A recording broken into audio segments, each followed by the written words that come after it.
Hi everyone, welcome back to the Earthdawn Survival Guide, a podcast for all disciplines, paths, players and game masters, and enthusiasts like Josh and myself. I am Dan. I am Josh. And on today's podcast, episode 75, as promised, we're going to talk about all things Aeroantical, because in Celtic, dragon is Aeroant. So Aeroantical is our word for the day. There you go, Lou. How's that one? So we're going to do all things dragon today. Well, we may not do all things dragon with the number of emails and questions and stuff that we got. We will cover we'll lot. Cover nothing but dragons. We'll cover a How's bunch. That? Yeah, we will talk about nothing but dragons, and we will answer your burning questions. There you go. About dragons and dragon-related topics, some of which are lore-related and some of which are other stuff. But yeah, we have pages and pages of questions. We will bring up all of your questions. I do not promise necessarily that you will get the answers that you want. No. So we're going to do a brief, as we've done for all the other name giver races, we're going to do a brief overview on the dragon's life cycle, and then we'll get to all your questions, okay? So we can kind of give this is what makes Earthdawn dragons different from dragons in any other game, named or not named, Dungeons and Dragons. We'll get to Earthdawn dragons. One of my favorite reviews ever on the initial first edition Earthdawn release was somebody did a review, and I think it was in either Shadi or something along those lines. I forget what magazine it was, but they reviewed Earthdawn and said, oh, this is a game that did dragons right. They should be powerful. They should not be easy to kill. And they said a simple dragon in Earthdawn, a common dragon in Earthdawn, would take out 5 dragons in D&D. So that's what they, air quotes common, but that was their, interpretation. We're not here to sling mud. However, the reviewer said Earthdawn did dragons right. Understanding as well that that at that time that review was written, you would have been looking at the equivalent of the stats for AD&D second edition. Correct. Which has its own whole thing with regards to dragons and multiple like age categories and blah, blah, blah, blah, blah. Yeah. So anyway, I think the more important aspect of that, before we get into the life cycle and whatnot, yes, in terms of dealing with dragons right, in terms of handling dragons appropriately, yes, good word. That is that in Earthdawn, dragons are characters. They are not merely bags of meat and hit points that you beat up in order to take their treasure. No. They are name givers. They are characters. They are intelligent, sentient beings with their own goals and motivations and objectives. Mm-hmm. And sometimes those objectives are in line with yours, and sometimes those objectives are not. I call them IMCs, independently motivated characters. They're not good guys or not bad guys, depending upon how you look at them. Yeah, if you are going to have dragons be a feature of your game, whether you are going to have that be one of the great dragons and have the player characters get wrapped up in their plots and schemes and manipulations, or whether you are going to perhaps introduce your own adult dragons who, while lacking the great moniker, are still very powerful and canny and cunning opponents for reasons that will become clear as we go through this discussion of their life cycle. Mm-hmm. But dragons are not necessarily nice. They are very, very long-lived and very, very powerful and very, very magically attuned. Mm-hmm. And their general opinions, although it is very difficult to generalize when it comes to dragons because each of them is a character with their own points of view and philosophies and ideas about how things are supposed to be. The lives of common people, the lives of name givers, the lives of adepts are so brief. But an eye blink. Even elves, their lives are brief in the point of view of dragons. And so in one sense, while you are dealing with characters, you are also dealing with, in a sense, almost characters with an semi-alien mindset. That a being who has, especially when you start talking about adult and great dragons, a being who has centuries or millennia of experience and the perspective that brings on life and the value of the life of an individual is very different. And so while you may be useful to a dragon to further their goals, they don't probably care about you. Now, there are exceptions, like I'm sure, for example, that Vaz and Jas had a decent amount of affection for Tiabjin, his scribe. I'm sure that the more legendary and famous Namegivers who have interacted with dragons have positive relationships with them, but Icewing's view of the Kingdom of Thrall is one of a useful piece in the game of status and position that the dragons play amongst each other. And certainly Icewing has an interest in the health and stability and long-term success of Thrall as a kingdom, but probably doesn't care too much about the lives of any individual Thrallic citizen. No. And even the higher nobles and so forth, except in how their lives or deaths might affect the long-term stability of his vassals, even if it's not necessarily the sense that he is ruling them in the way that the king would. So, all that being said, let's get started on just dragons in general. We're not going to talk about individual ones from here on out. We're not going to talk about any of the named dragons. We're going to talk about them like we have done for the other races: orcs, trolls, humans, dwarves, windlings, all of them. In just the sense of, here's how they operate, kind of. So, dragons are the first race, the most ancient race, the only race to name themselves as part of their process in becoming whole, full, realized, whatever the case may be. They're born with talons, born with sharp teeth. They have a magical healing ability and natural astral sight, and they get dragon breath, basically, in the egg. They've got it in the eggs. That's how they get out of the egg, is they have to weaken the inside of the eggshell to be able to crack through it. If they don't, they'll cook themselves alive as babies and go from there. So, yeah, that's kind of how dragons are. That's what they get right out of the gate. And before that happens, the female dragons are the ones in control of when they want to mate. Every 100 years or so, because, again, to Josh's point, this life cycle is eons long. She approaches the male, asks for proof of worthiness. The male lists the attributes of value. It's an intellectual thing. They also do a dance of courting because dragons are incredibly ritualistic. There is a pomp and circumstance to just about every interaction they have with each other and everybody else. Yes. So if you don't do it right, you will offend them and be a snack.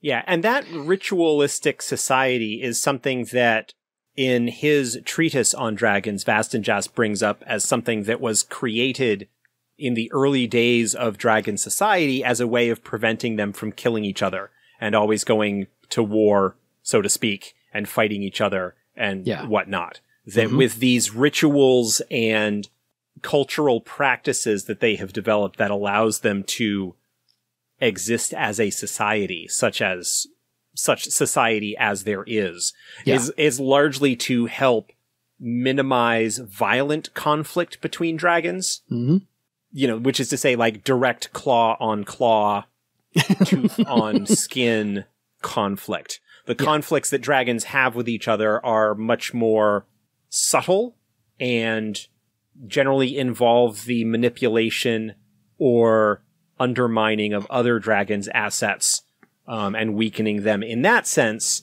as opposed to charging in and I equate this with more of like high society. If you don't obey the proper rule, if you don't drape your napkin across your lap exactly right, then you've insulted your host and what the case may be. So there's all these little subtle rules that dragons have about how to interact with them that you have to know. So anyway, back to the whole maturation process. When the female has eggs to lay, there's always 2, 3, 4 in a clutch, usually 3 to 4. And that incubation period is once they birth them, they pass them on to the guardians. Now, she doesn't raise her own eggs. The male, who she mated with, doesn't raise those eggs. They hand them off to a great dragon, to actually raise them. So it's kind of like finding your nearest grandfather who's not necessarily is related to you to have them raise the kids. And that incubation period where they stay in the eggs is about, again, 100 years or so, depending upon who did what and how far along they are. So as they hatch, the mentor, the great dragon, uses dragon speech to welcome that hatchling, and they learn hunting and flying and survival for about the first 20 years after they're actually out of the egg. If the egg doesn't survive, then the great dragon eats it. So you can't find the thing there. The thing I thought was cool is that the dragon shell is made out of the same material as the dragon scales. So perhaps, and it's never been covered as far as I can tell, perhaps somebody can find a dragon egg shell laying around and make some armor out of it. It's a possibility. Yeah, I think actually one of the questions that was sent talks about about dragon scale armor and stuff. You're assuming like that. I read all the questions first. Yeah, so maybe we'll get to that when we get to the email things. We'll get to that. I did kind of skim through them so that I would have an idea of what I was going to be expected to divulge. You did more prep than I did, at least on the questions part. I did all the other prep over here. So hatchlings to be about 20 years old, and all they're learning is how to use dragon breath and spell casting and hunting and flying and so forth and so on. Once they get to about 50, they are finally allowed into dragon society. They might know their manners by then, is a way to put that. The first 100 years they spend living near the guardian's lair. So they're not far from the person who's raising them as a parent construct. How's that? At around 200, the hatchlings actually goes off to live on their own, and that's when they come across into adolescence. Yes. That's not the fun stage for anybody. Because they are belligerent and irrational and irritable and unreasonable. They lose their magical powers during this period, and they enter astral space for the rite of change near the end of this. So they're somewhere between 50 and 100 years old at this point, and that's when they get to actually go emerge as an adult. So this is when they get their forearms, because they're born with just wings and hind legs. Well, as it's told. So here's the thing, and I'm pretty sure there are questions about this as well. There are. I know there's at least one or two. Hatchlings. Yes. All hatchlings, according to the information provided in Vazenjas's treatise, which is where most of this information has come from. Yes. So understand that while it is presented in the books, there is maybe a little bit of an unreliable narrator involved.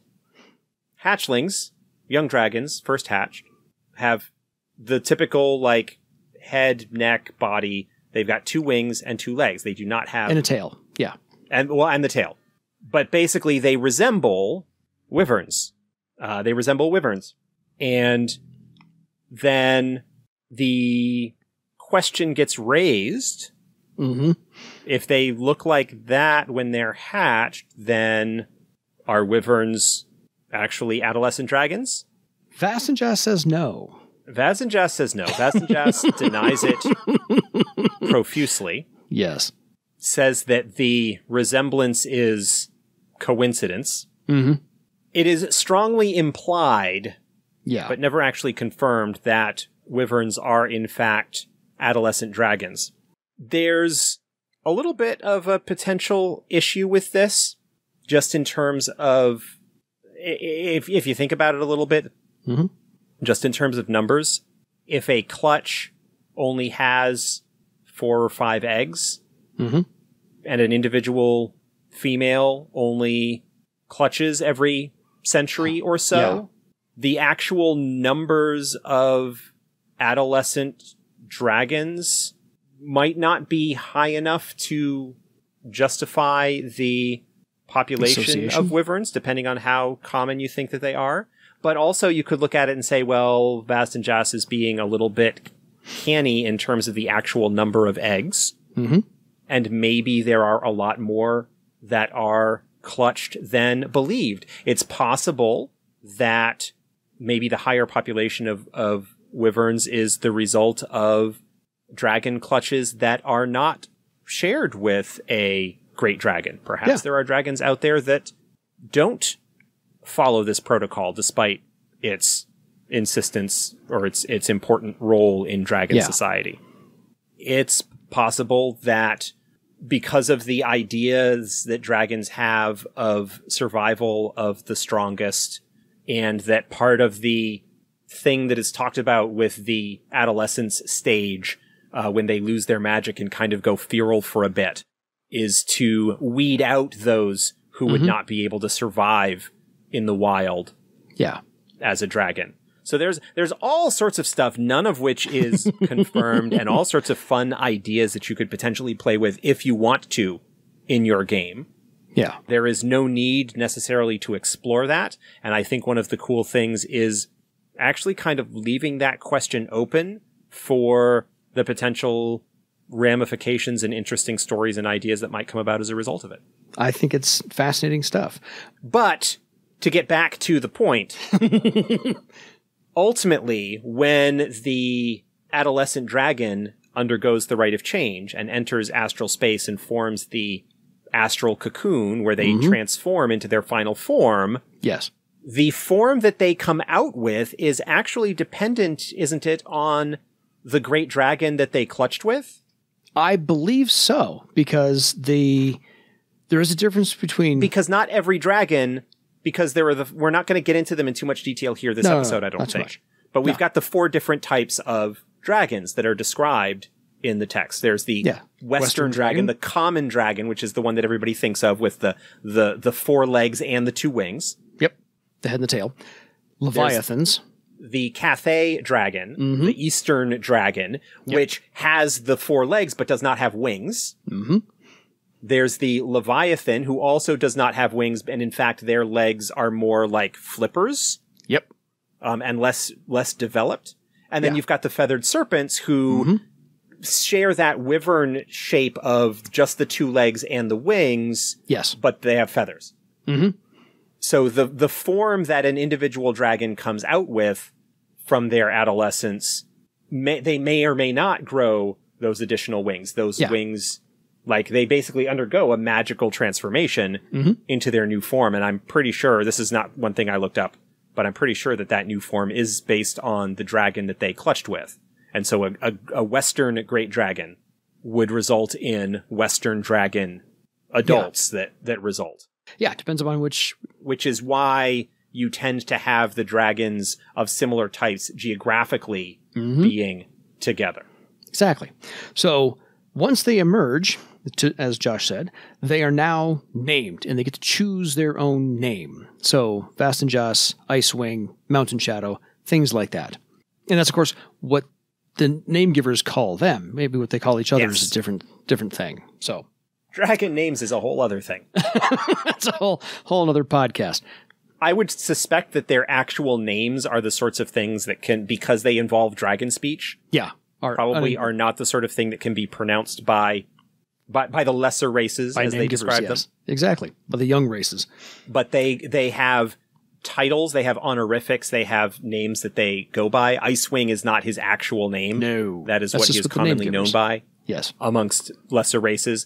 He goes by Dollmaker amongst the great dragons. And usually those kinds of titles come along later in a dragon's life as they have done things to earn those appellations. Yes. So once they are, like I said, they're now named, and they, at this point, go to find their own lair and create their own boundaries for their own territory. So if they want somebody else's territory, there's, of course, a ritual of challenge to overtake a lair and a territory. If there's open territory, they just go and make a lair and they claim it and kind of go from there. But the interesting thing I think about dragons in Earthdawn is they just keep growing. They keep getting larger every year. So probably the bigger the dragon, the older it is. There's a nice little detail on that one as well. But as I said, dragons are creatures of ritual, and they get to be considered a great dragon, air quotes, at roughly 2,000 years old, if they make it that far, because of all the knowledge that they have gained, all the wisdom that they have learned, all the meditation and pontification they've been able to acquire, and their status among the other dragons around them. Having survived that long. earns you some respect as being called a great dragon. So, as I mentioned, dragons are creatures of ritual. They have a meeting ritual, a mating ritual, a parting ritual, a cooperation ritual, a disagreement ritual, a birth ritual, a rearing ritual, a death ritual, a transformation ritual, a communication ritual. And those are just the ones that Vast and Joss listed. There's probably more than that. But as a general rule, you should address a dragon as noble dragon and never use the word common to them, to their face. And do not use their name unless you are given permission to use their name. So this kind of reminds me of the movie Rising Sun with Sean Connery and Wesley Snipes, where there is a certain societal hierarchy going on in any room at any given time. And so when Sean Connery shows up as the expert on this culture, he's like, I addressed the senior man in the room. Not the man who was in charge of the project. I addressed the senior man in the room because he needs to be recognized first. Then he can tell me I'm allowed to speak to the guy who's in charge of the project. So that's kind of like that's what this reminds me of, is the hierarchical order and the rituals involved in dragon culture. Any recent thoughts on your? Yes, Josh? I have not seen that movie, so I can't comment. But your description of it does sound very appropriate. It's a fantastic film. It's a really nice whodunit with Sean Connery and Wesley Snipes. I recommend it to anybody if you want to go see that, though. So dragons do know. Curious, how recently have you seen it? Oh, it's been 15 years. Yeah, I'm wondering how well it actually aged, because that's a movie from like the 90s. Late 90s. Because Sean Connery retired in 2000, 2001. But mid to late 90s. But it's like, it's dealing with like Japanese stuff, right? Yes. It's a whole culture That's the sort of thing, like, there's a murder going on there. Yeah, but like my reaction is, I'm sure a 90s, like, I don't know. Not going to get into the baggage that might potentially need to be unpacked there. Fair. I'm sure it's fine, but if you haven't seen it in over a decade, there may be aspects if you were to go back and watch it now. Like I said, I haven't seen it. I don't know. No, it's okay. Not a huge fan of Wesley Snipes, as much of a fan as I am of Sean Connery, and he's got some issues. They all do. So it's not a movie I ever saw. Everybody does. But yes. It does have a few things in there about race relations, yes. So, not going to lie. Anyway. By the way, the death cycle of the dragon. So, when a dragon dies, and we do have this since Vast and Joss passed during the fall of Vivane. Skypoint. Dragons are cremated with dragon breath. They were born from the earth. They go back to the earth. They leave ashes. That's it. So you will not find dragon remains. You should not be able to find dragon remains. How's that? Well, unless you go and kill the dragon yourself. Exactly. So, which is not an easy task. Good luck with that. Yeah, good luck with that. So dragons know most, if not all, of the Namegiver languages. They have all the time in the world to study them.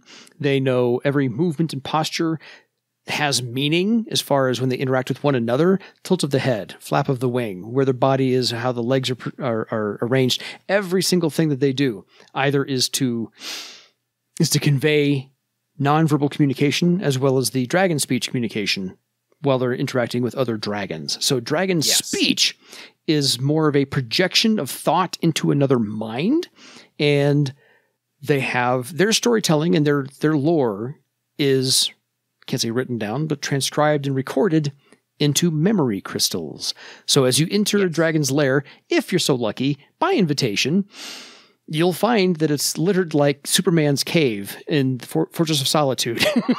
There are crystals everywhere, but these are the memory crystals.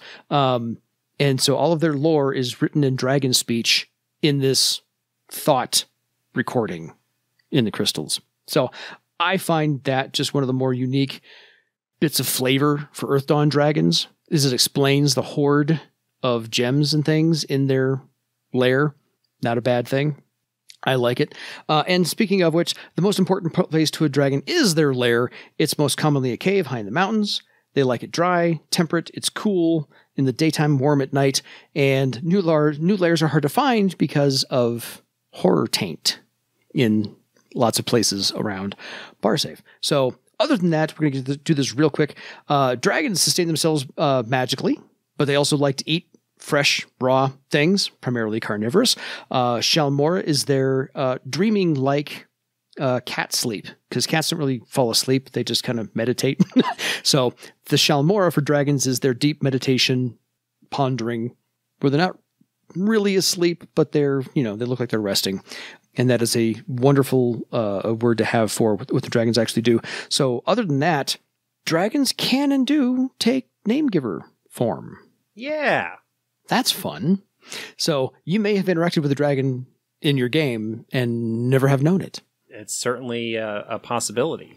So that... Yeah. That's... Going beyond that verges on spoilers. So we're halfway through this episode. So this is probably going to be a two-parter because we're going to get to some questions now as fast as we possibly can. So lightning round here for Josh. I'm going to read as many off as I possibly can.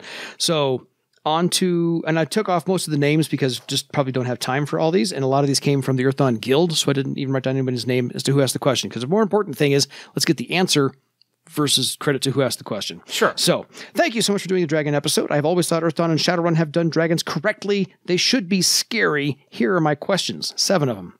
Will there ever be an updated Dragons sourcebook? We have talked about it. My feelings on the Dragon sourcebook, or really anything that is revisiting material that was published or semi-published from previous editions, like the Dragons sourcebook, for example. You've got the first edition unpublished PDF, which is available to be found out there. You've got Living Room Games' second edition Book of Dragons, which takes a lot of that material and updates it for their timeline. Yes. You've got a lot of that material as well was included in the Dragons chapters for third edition and likewise in fourth edition. My feeling on revisiting any of that kind of material is to find good added value to it, both from a direction of what's the story that we're going to be telling, what's the purpose of it, what need is it going to fill, because those previous versions are still available in PDF. Yeah. Unlike 10, 15, 20 years ago when you were limited to just print books, because they're all available at the Facet Games webshop or at Drive-Thru RPG. There's nothing preventing you from going out and plunking down money to get the text that was in those books and to be able to use it. It's still mostly valid and certainly worthwhile to draw inspiration from. So, and it's still valid. There has been some discussion about dragons. Obviously, we were talking about dragons internally quite a bit when we were developing the stuff around Iopos and Empty Thrones, because it kind of does involve peripherally the dragons, and actually the final event in Empty Thrones involves dragons quite a bit. There's a big scene with a bunch of dragons. But again, it's a matter of figuring out what purpose is it going to serve, what new information are we going to bring to make it worth devoting the time to that. Nobody has come forward with anything that they have been super enamored of that has said, oh, okay, then you're going to start working on that project. Yeah, I won't say never, but there's nothing currently in any significant stage of development. Because as far as... No, because and I'm going to speak for you real quick, so correct me if I'm wrong. Most of what 4th edition is doing is trying to put new stuff out there, aside from the Player's Guide and Game Master's Guide, which you need to just codify the rules. Because, again, all of the other the previous editions of source books are still mostly valid. Right. You just don't want to slap a new cover on it and make, and ask people to buy the same thing for a 5th time or for a 4th time. Yeah, or to provide added value new to content, previously existing as content. Much as like, possible. for example, the Grand Bazaar book that is in development. That's a book that is revisiting Thrall in a sense, but it's going to be focusing on a particular area and expanding on some stuff that was not there previously. So that is added value. That's additional material. So that's the sort of thing that... Gotcha. When we get around to revisiting Vivain, there have been changes in Vivain, and so a Vivain book is going to focus on those changes and whatnot. Okay, question number 2. I know, we're 31 minutes in, and it's question number 2. Since dragons use agents who use agents who use agents who use agents, have you ever thought about a supplement about explaining how different dragons would use lower-level players? I think it would be a great meta plot of having the player work for a dragon and never realize it until they hit higher circles. That is a fantastic idea. I think the original draft of the Dragons book, and it might even be in the second edition Living Room Games version as well, did have a section about using dragons in campaigns. I think there's some discussion of that in the Player's Guide as well. There had been sort of plans initially for there to be a chapter in the companion focusing on the great dragons that would have gone into that in a bit more depth, but that got cut for time and space. And so that sort of thing would be a great potential value add for a revisited dragon source book, kind of getting caught up on the great dragons, where they are, and providing ideas and guidelines for using dragons in campaigns. And it is absolutely possible, if you are sort of really planning out a campaign in that sense, that's going to be focusing on a plot revolving around the dragons in some way, to start building that in early and have agents and so forth. Yeah. That the players might not realize that they are actually working for a dragon early on. So question 3 is about wyverns and dragons. We already covered that one. So question number 4. Do you think any new dragons will be introduced to Barsave that do not move here from someplace else? It feels like there's an implied great dragons in that. Fair. I think there is plenty of potential space for new adult dragons. New in the sense of they have not really been discussed in material previously, to be introduced if it is appropriate for a particular storyline or something like that. We have, for example, Charcoal Grin in Parlength. We've got Asante and Night Sky are a couple of adult dragons as well that are described in the 4th edition GM's Guide as adult dragons. Not great dragons, but adult dragons. It is certainly possible that there are other adult dragons in Barsave that simply haven't been described yet. And if a story or setting book or something seems appropriate to bring them in, then yeah, it's certainly possible. Oh, totally. They're more involved than we know. Will there ever be any information on younger dragons, like personalities, goals, layers? Yeah, possibly. Again, I think same thing with, if it's appropriate, it'll be, involved. So, do the dragons care about what is now happening in Iopos? Yeah. As much as dragons care about anything going on with the lesser races. Again, we're talking about. Yeah. I talked back at the beginning of the episode about the dragons' feelings on Namegivers, on lesser races in general. Yeah. The dragons absolutely do care what's going on in Iopos, because Iopos is the prime playing piece of the Outcast. Yeah. And so what is going on in Iopos directly affects the plans and plots of the Outcast in relation to the other dragons. So the dragons absolutely would care what is going on there, but they would not necessarily have any particular strong feelings towards any individual. They certainly care and would be paying pretty close attention as much as they could to the Denerastus themselves, because of the Denerastus's significance in the whole reason the Outcast is Outcast. So yes, the dragons do care, but again, their view on things is a little bit more long-term. I mean, obviously the dragons get involved in, if you've read Empty Thrones, the dragons definitely get involved in things there, and it kind of gives an idea in the sort of conclusion of that, what the various dragons might get up to in the aftermath of those events. Fair. Will there ever be any more official legends involving dragons? Maybe. As it calls for, I'd say. Yeah. I've toyed with the idea of a Legends 3. Because that is one thing that was a lot of focus in the early development of the game back in first edition. But as the storyline of Barsave, as the meta plot of the Theron return and the preparation for the Second War and all of that sort of stuff came into more of a forefront, there are legends that are in those setting books as part of the exploration of those various settings and cultures that are part of them. But there was nothing that was just sort of a generic, hey, here's a bunch of stories that you can use as adventure ideas or hooks or something. And that might be something that could potentially be put together. So it's possible. Sure. Yeah. Again, nothing in particular really planned at the moment, but who knows? we'll see what comes up. So he goes on, thank you so much for doing the podcast. I look forward to it every week. And Dan, thanks again for keeping it going with great content that will one day end up in my campaign. I just record the content. Someone else created it. So I'm not going to take a whole lot of credit, but I did put it together. So I'll take 12% of the credit. Austere and audacious keepers of the Earthdawn podcast powers plenipotentiary, please accept the following inquiries to assist in guiding your episode regarding dragons and all things draconic. 1. While it is assumed from the fans and those who study the writings of Tiabjin, describing the knowledge of Vast and Jas, that all dragons spend time as a wyvern in their adolescent phase, has there been any book published detailing, or is there a possibility such a book may yet be in the works that would describe the potential adolescent forms of dragons, other than the common or Barsavian variety? I think we covered that. We did kind of cover that.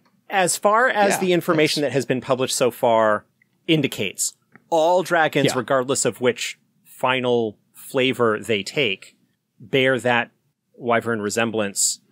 Yeah, in the adolescent stage. From hatchling up through adolescence and only take their form at the end. So it's not that wyverns are adolescent Western dragons and that adolescent Eastern dragons have a different form.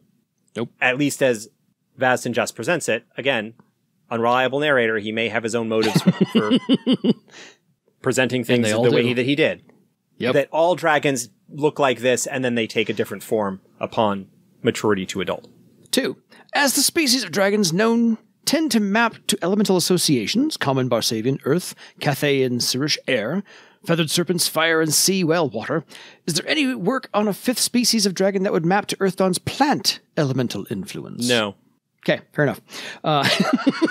3. Which of the extant great dragons in Earthdawn lore do you see as having survived to either of the 6 ages potentially known?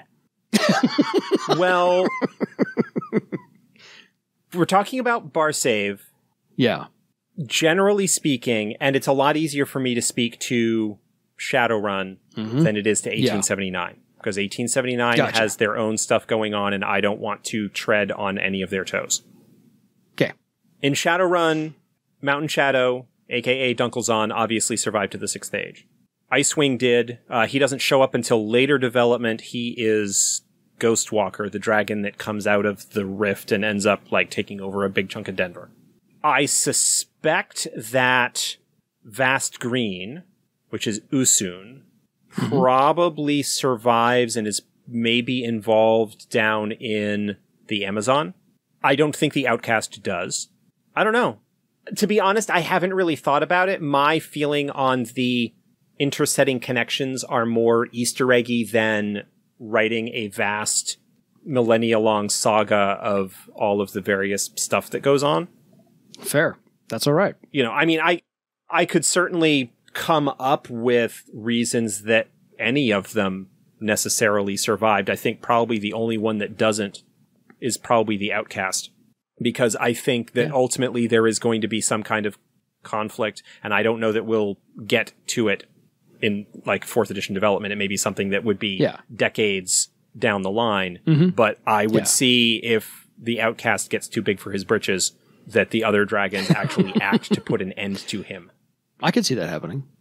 So, as it is confirmed that the Outcast's progeny are dragonkin, and that the curtain has been pulled back, are there any other dragonkin in Barsave outside of the Eye-Open or Bloodwood spheres of power? My favorite answer is always... Not that we've talked about. You don't know, do you? Kind of the point.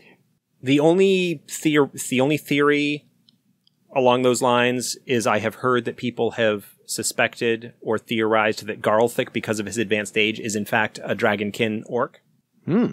I don't know that I personally believe that. No, he's just too wily. I think Garlthic is just too frickin' ornery to die. That's the better version. I like that one better, personally. I really appreciate the rich, deep history, the deep lore related to the dragons and the immortal elves and that sort of thing. Yeah. I don't like the idea of tying everything to them. No. I like there to be weird and unexplained stuff that just is. I grew up on Rupees, believe it or not. That's fine. Not everything has to be associated with dragons. Yeah. That's just me. Will an upcoming book on Oricania provide greater insight into the feathered serpents who have little revealed in extant Earthdawn lore? Probably. Okay. There are no plans to do a book about them as of yet. Yeah, other things are in the works. Yeah, if that area gets explored, that is definitely a piece of setting detail that would need to be considered in terms of how they interact with or don't with the society that is present in that location. Yeah. Would you rather be in the employ of a great dragon or a Theron Akarenti? Which great dragon? They didn't say. If you don't say, then I would rather be in the employ of a great dragon as long as I get to choose who it would be. I'd probably happily work for Mountain Shadow. Yeah, there you go. How should a group of adepts approach dealing with a dragon, whether they seek out such eminence or are subjected to being a group futile to dragon's whims? Utile? With great care and politeness. Study your customs first. Study the rituals first. We talked about the ritualistic nature of dragon society. Yeah, go read those rituals. There are some dragons that are happy, maybe not quite the right word, but are willing to interact with the lesser races, as long as you approach them with the deference with which they feel they are due. Icewing already has sort of existing and well-known protocols for people who want to approach him.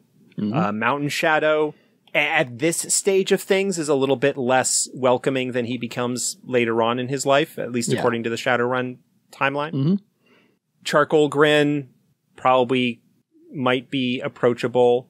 Usoon, no. Usoon thinks that the lesser races are not worth spending time on, except as food. Yep. Clearly, what's her name? The Eastern Dragon that's down in Carafad, Dvilganen.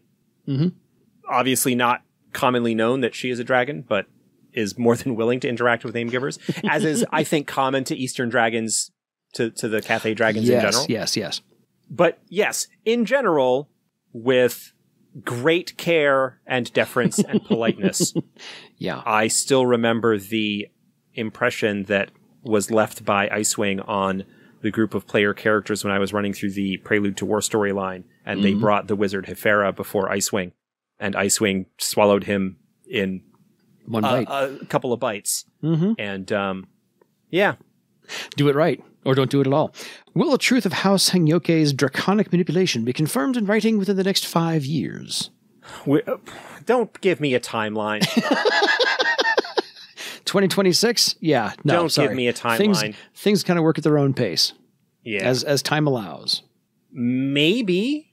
I don't know. Much like other stuff, it depends on what's going on and how it relates to what the situation is, and is it appropriate for a book that's being worked on. Yeah. I suspect that as things were being developed at the tail end of first edition, that the reveal of House Hangyoke would have been one of those things that was part of the Barsave at War storyline, that I suspect there probably would have been something in there that would have involved them, that would have revealed them as they were. Obviously, since we've jumped ahead, we would need to find an appropriate place for that to be revealed, unless we go back and do a war source book, which is something that at this point has been potentially discussed. So many spoilers are being revealed here today. There's a lot of hooks that are available to hang things on, and we don't decide to use them until we decide to use them. Fair which, enough. From a game master standpoint, who might want to use them for their own game but doesn't want to contradict official material, if we haven't published it yet, Knock have yourself out. fun. Yeah, go. Is Carafad the most heavily draconic influenced nation in Barsave? No. Iopos is. Okay. Hypothetical. How many elves with strong enough dragon blood to survive a down cycle currently reside in Barsave, or your best guess thereabout? Probably no more than about half a dozen. Okay. This is from the Council of Jewels. If we're talking about just Barsave, probably about half a dozen. Gotcha. Okay. Certainly no more than 10, but probably between 6 to 10. That list comes from the Council of Joels. Thank you, Joels. Hope we answered. We did answer all of those. So, lightning round also. Do dragons have the same scale color all the time, or can they change it at their own will like chameleons and octopuses do? That is a mixed question. Yes. Generally speaking, dragons have an appearance that is their sort of native appearance. It is very easy, however, for dragons to use magic, whether that is illusion magic or dragons can theoretically have access to talents. There is a camouflage talent. There is certainly plenty of ways for a dragon to change the way they look without needing to go to the biological, they can change their appearance like octopuses or chameleons do. No, because they can change. I would say that the ability of a dragon to change their appearance that way is largely based on their magical ability and not any kind of innate biology. No, because if they can change into Namegiver form, why can't they change their scales? Come on. That's right. So, number 2, has it ever been mentioned some armor or weapons made out of dragon skin, scales, or claws in any of the published material? If so, where and what? I do not recall specifics off the top of my head. No, me neither. I remember seeing one about dragon mail. There may very well be one or two somewhere. Mm-hmm. I would need to I do feel a lot like of there research on that one. Probably are, but that is a question that would require me to go delving into lists of stuff and rereading item histories and whatnot. And I don't have those details right to mind on a moment's notice. No, I don't have them either. There are a lot of them that have been published over the years, and I cannot recall. Some of them exist, I'm pretty sure. Anyway, number 3. Dragon fire. Is it just magic, or do dragons now have some gasoline-like spit bag in their neck region? It's just magic. Yeah, magic. It's an innate magical ability. When it comes to Earthdawn dragons, yes, I'll qualify it with that. When it comes to Earthdawn dragons, I don't really buy into the idea with Earthdawn dragons of needing to find all sorts of biological reasonings for why explanations of why they have the abilities that they have. I know that there was a cool sort of faux documentary and books and so forth that kind of looked at dragons potentially as, well, if these were a real thing that existed, how biologically, chemically, physically would they have been able to do the things that they are supposedly able to do? We don't need to do that with dragons in Earthdawn. Dragons in Earthdawn do the things that they do because they are magical, and dragon fire is an innate magical ability that they have. They don't need a special organ. They don't need some kind of chemical whatever.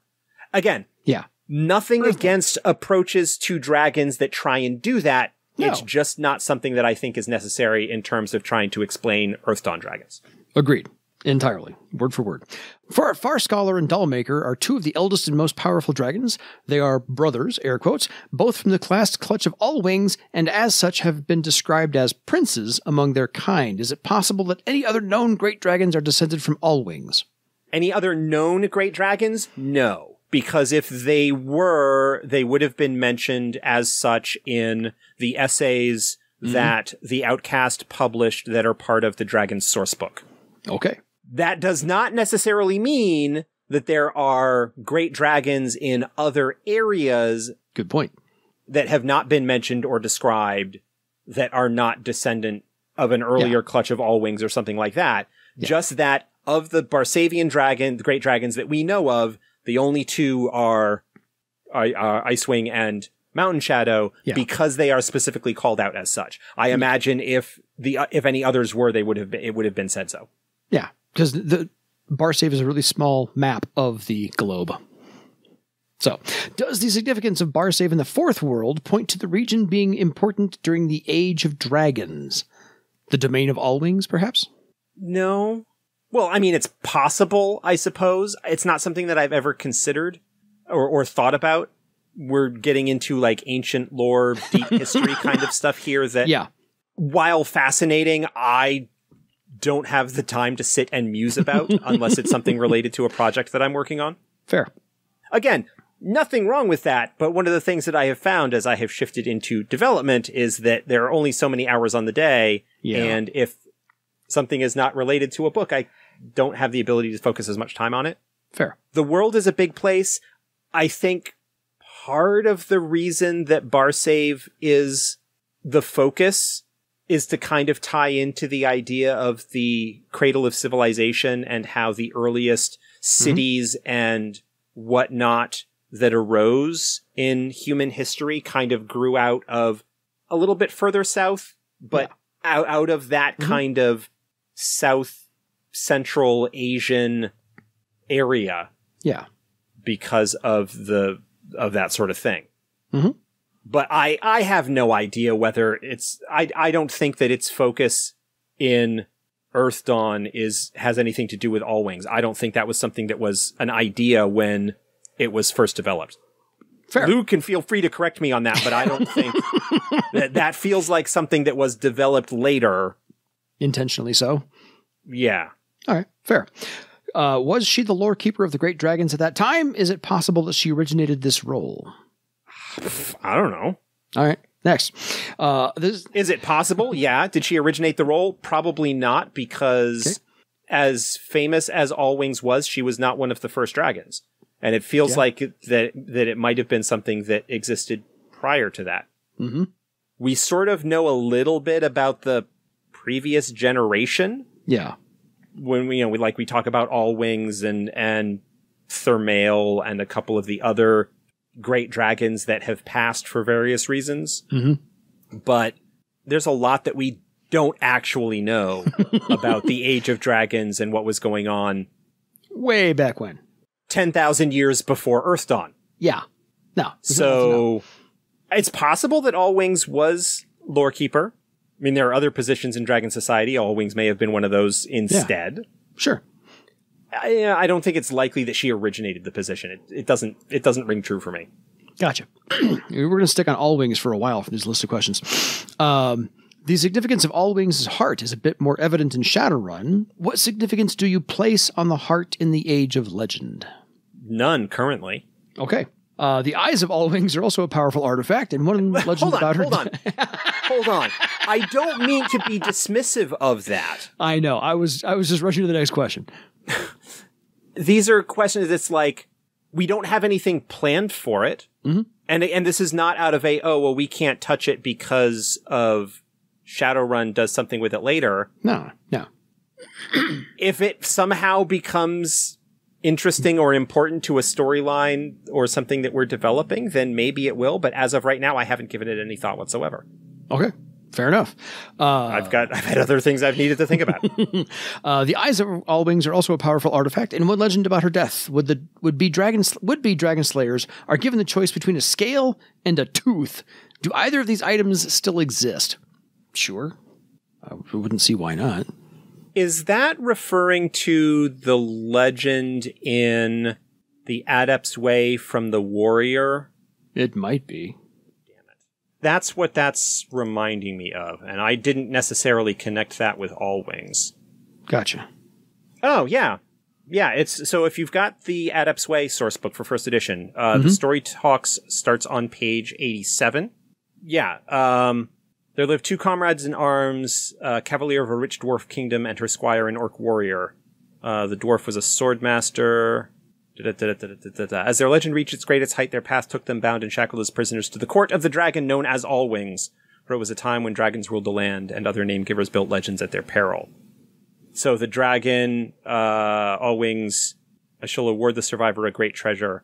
I offer one of you a shield that I peel from my own back, and mighty sword plucked. Yeah, so yes, All Protector and All Biter are the shield and the sword that this question is referring to, the scale and a fang taken presumably from All Wings.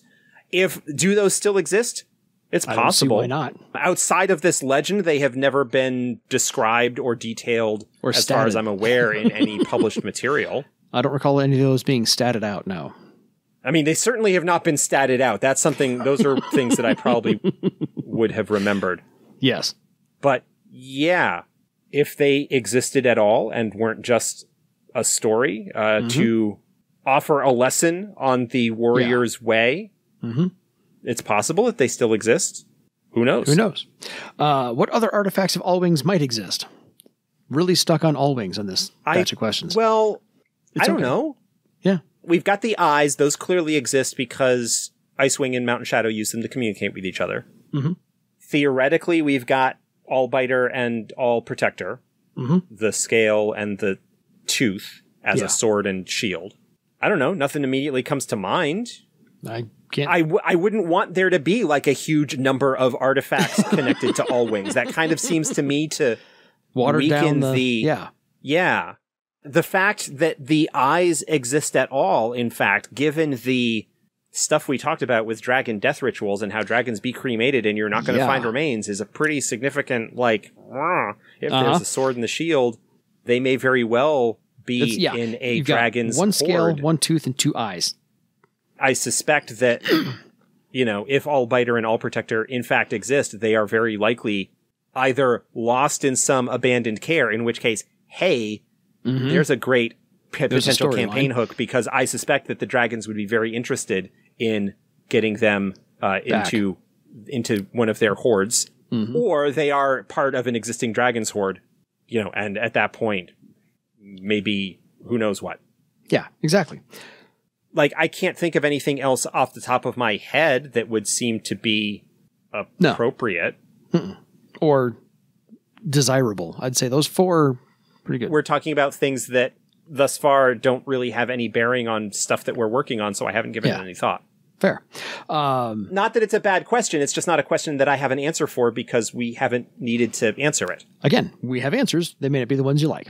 Vastenjas talks about passions as dragon slayers. Is the death of all wings related to the creation of the passions or Death's Sea? I think the Death's Sea episode we covered. Well, let me put it this way. Yeah. I don't think so. There hasn't been anything in any of the material that has been published that is coming to mind with regards to the passions or Death's Sea that gives any kind of indication that there's any kind of connection to the dragons. Yeah. The only real thing that the dragons say about the passions is Vazenjas, when talking about the passions, says, yeah, we know what they are, and if you knew what they were, you wouldn't worship them. That's about all that he says on it. Yeah. A little dismissive. But no, I don't think that the death of all wings has anything to do with the passions, and I don't think that it has to do with the creation of Death's Sea. I suspect there is a lot unsaid in Vazenjas's information there, and it's a fascinating, interesting idea. I have not given it a whole lot of thought in terms of how that interaction might have been. I suspect it might be something from the distant past, like Age of Dragons kind of stuff. Gotcha. But no, I don't have any more insight than that. Okay. We're not done yet, folks. We're an hour in, but we got more. Promise, we got more.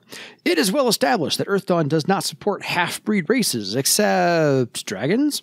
I can't recall where I read it, first edition, second edition, whatever, but I remember that dragons opined that in ages past they participated in this cross-pollination more freely to create a caste of super name-givers to rule others as proxies. But this rather failed catastrophically, so they universally banned the practice and took up creating drakes instead. Apparently, except for Dinarastus, that wacky guy. So, if no half-breeds is a pretty important core mechanic, why do dragons get the special exception? Is it just one of those fun things to throw in to make that ninth name giver race just more complex and mysterious? There's a lot to unpack there. There is. Okay. Yeah, that's why I stopped. To start off with regards to the dragons crossbreeding, a lot of that is reading between the lines of things. Okay. And it does involve kind of taking stuff that was revealed about the relationships between dragons and the immortal elves and stuff in the Shadowrun, early Shadowrun material. It's like pulling together a whole bunch of things. I don't think it's actually something that has kind of come out and said directly so much. I think, God, I haven't actually looked at the manuscript in a while, but the original Dragon source book, and it might be repeated in the Living Room Games second edition. I think when Vazenjas reveals that dragons can take Namegiver form, there are some questions that Tiabjin brings up that Vazenjas kind of skirts around or doesn't really answer, and Mountain Shadow has some commentary in there that basically kind of hints at what's going on. He's like, yeah, he got really close to, no, we're not gonna.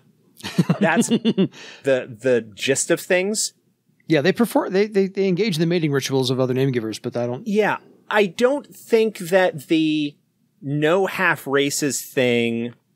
I think part of that was a legacy of pre-Earthdawn development. I think that's something that's a legacy from Shadowrun, because Shadowrun didn't have half races.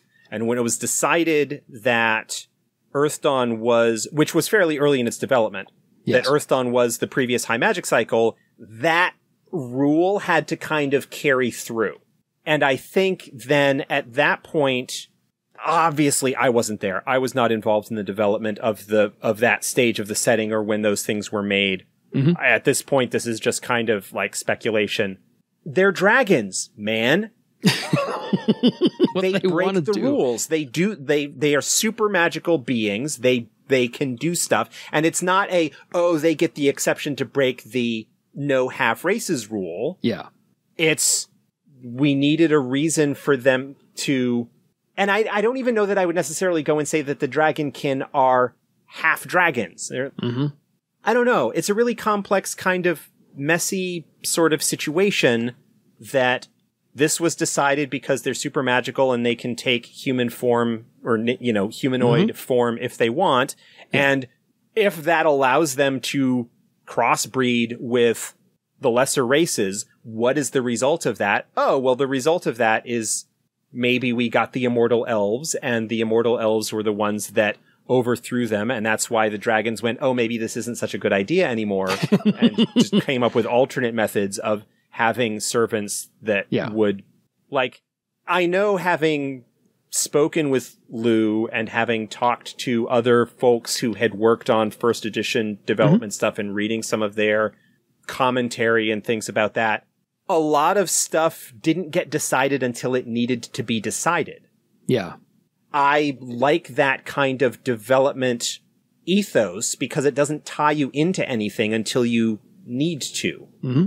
And so these questions that are asking like super deep lore things about all wings artifacts and various other stuff, they're not bad questions, but we haven't needed to come up with an answer for them because they don't tie into anything that we've developed or that has been developed in the past. Mm-hmm. If at some point it is appropriate to create that, then we can create it. If you've got an idea for something that you want to put into your game to create, go for it. Have fun.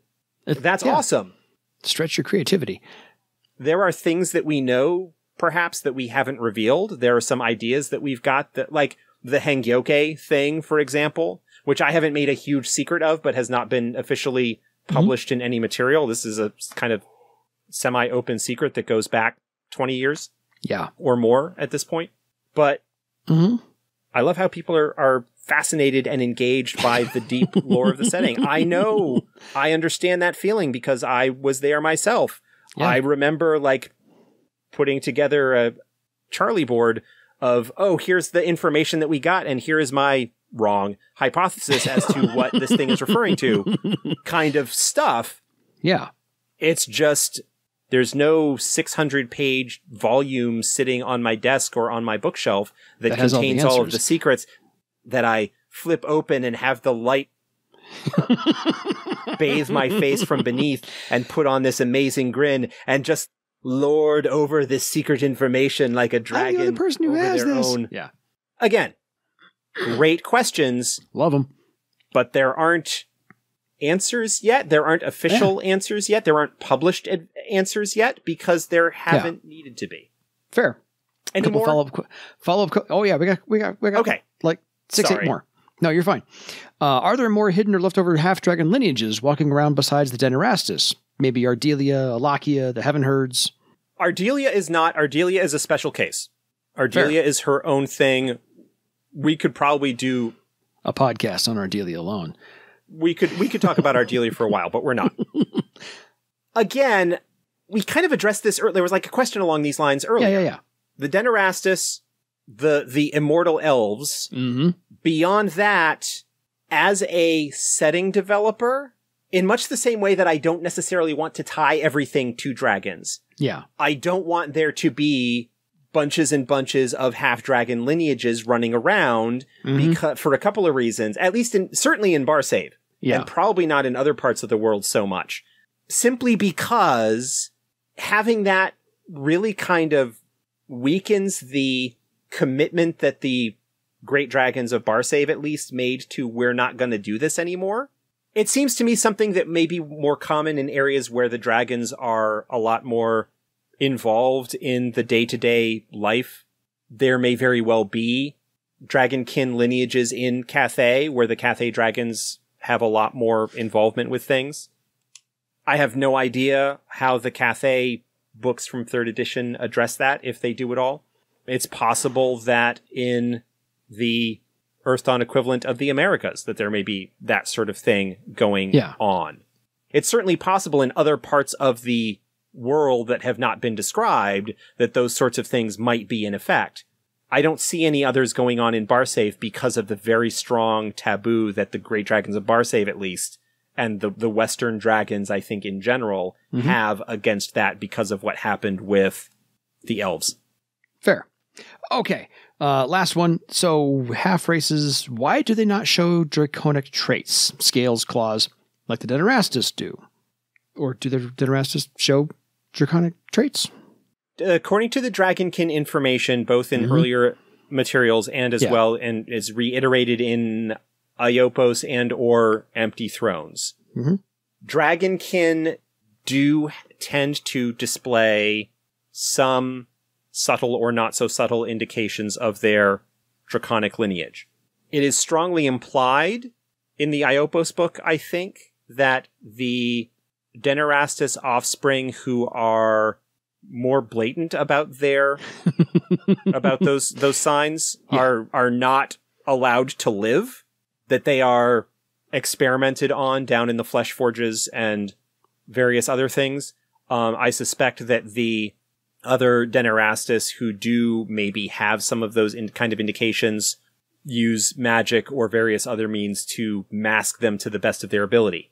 If you're talking about the immortal elves, those being the only other examples of dragonkin that we actually have sort of as a published thing, the immortal elves are their own special case. Most people assume that the immortal elves are dragonkin, and they may not be dragonkin in the way that the Denarastus are dragonkin. There may be other things that are going on with them, but maybe not. And it may simply be that the fact that the draconic traits that the immortal elves display is in fact their immortality. Yeah. That could be sort of the draconic trait that they display. I don't know. That's sort of, those are my semi off the cuff thoughts on that. That's okay. I got 3 more questions and then we're done. So we're almost there. And this one's just a correction because we talked about it earlier. So this guy asked a bunch of questions we've already answered, but one of them we did not, I think we need to correct him on. Why do dragons have a feast and eat up deceased fellow dragons? What they did after the post-Vivain battle. Is it to protect their magic patterns, or are they afraid the deceased could rise up from the dead? Go. So one, they didn't eat them. They just burn it. That was we discussed. Yeah, that was my correction. So I'm like, they destroy the body. Traditionally, they cremate the body, they burn it to ash with dragonfire. Yeah, they only eat the eggs that don't hatch properly. Yeah, they eat the eggs that don't hatch properly the same way, in fact, that the Skrang do. Yes. Although there is no real connection in that regard, other than it makes sense from a certain standpoint. The reasons for that are not ever really described. I don't think it is something out of fear of the animation. That's certainly, I mean, that is a plausible explanation, I suppose.